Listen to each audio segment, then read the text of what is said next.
नमस्कार, मैं हूं प्रवीण गौतम।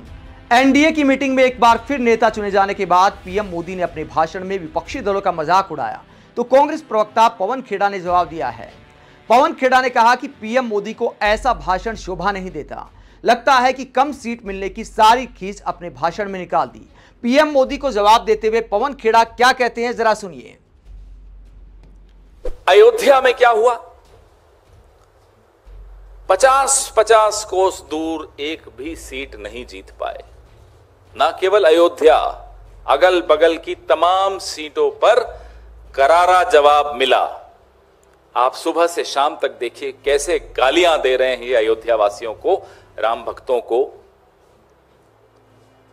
तो ये खींच निकालना, अपने आप को इन तमाम महापुरुषों से ऊपर मान लेना, अपने आप को भगवान से ऊपर मान लेना, अभी भी ऐंठ गई है। तो भी देखिए आप आज का भाषण थोड़ा बहुत मेरे कानों में भी पड़ा।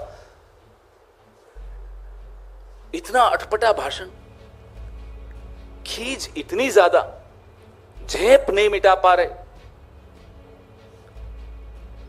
अब वो एनडीए का फुल फॉर्म मालूम है आपको?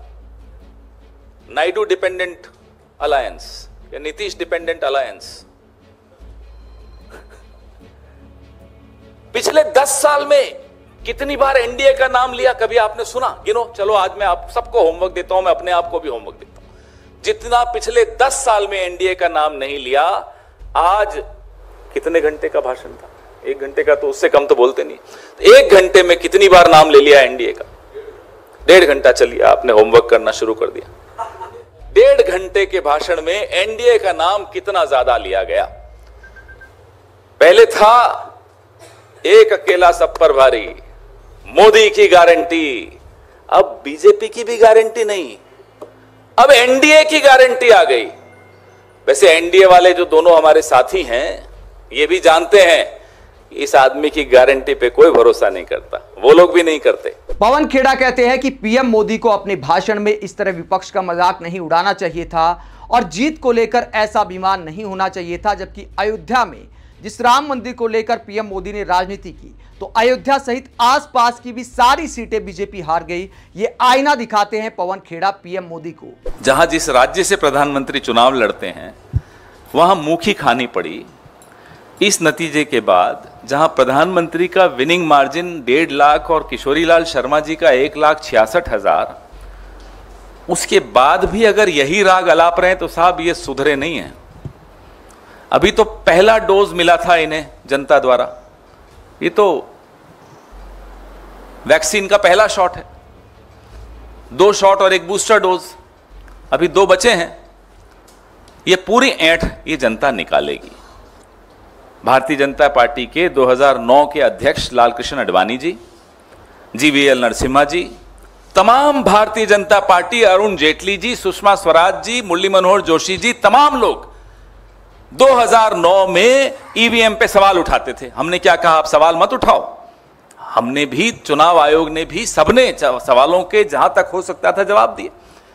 ये ऐसे छुई मुई व्यक्ति हैं कि न खुद सवाल झेल पाते हैं, न ईवीएम पे सवाल उठाने देते हैं। सवाल पूछ लिया क्या मतलब हमला कर दिया? सवाल हमला नहीं होता, सवाल सवाल होता है। उसका जवाब देने का मादा लाइए प्रधानमंत्री जी। अब जितने भी साल आपके पास हैं, महीने आपके पास हैं, हम नहीं जानते, हफ्ते आपके पास हैं, हमें क्या मालूम कितना है।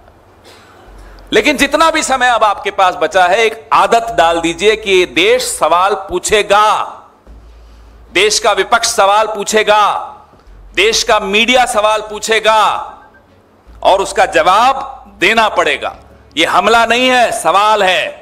आप पीएम मोदी के आज के भाषण को कैसे देखते हैं, जहां नेता चुने जाने के बाद प्रधानमंत्री की शपथ लेने से पहले पीएम मोदी ने जिन शब्दों का इस्तेमाल किया विपक्ष के लिए, लगता था कि चुनावी रैली में बोल रहे हैं। कमेंट बॉक्स में अपनी राय जरूर दें। अगर आप हमारी पत्रकारिता को पसंद करते हैं तो थैंक्स के ऑप्शन का इस्तेमाल करें, वीडियो को लाइक करें, चैनल को सब्सक्राइब करें। नमस्कार।